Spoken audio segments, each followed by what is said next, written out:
Good morning madam, সকাল হয়ে গেছে, উঠে পড়ো। জি উঠতেছি। টাইম দেখেছো তুমি? 11টা বাজে। এই ঘরে না সবাই সকাল 6টা বাজে উঠে। রাতে দেরিতে ঘুমাইছিলাম, এজন্য দেরিতে উঠেছি। তুমি দেরিতে ঘুমাও আর তাড়াতাড়ি ঘুমাও। সকাল 6টা বাজে উঠতেই হবে। আর এটা তোমার শ্বশুর বাড়ি, বাপের বাড়ি না। জলদি আসো। জি। আরে ভাই তাড়াতাড়ি আয়।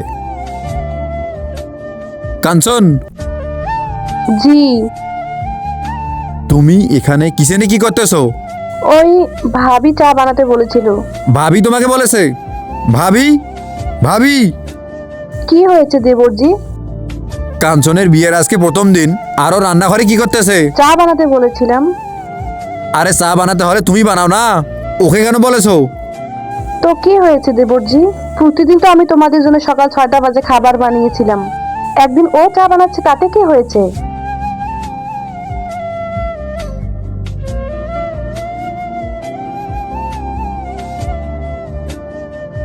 আর তুমি এটা কিভাবে আমার সঙ্গে কথা বলতেছো? তুমি কি ভুলে গেছো আমি তোমার কতটা বড় আর কে হই তোমার? আরে এতদিন ধরে তুমি বানাচ্ছ, আজকে বানালে কি হতো? ওকে কেন বলেছো? দেখো কবির, এ কি রকম ব্যবহার করতেছে আমার সাথে। এরপরে ছেলেটা যা হলো তা দেখতে কমেন্টে পার্ট 2 লিখে যাও।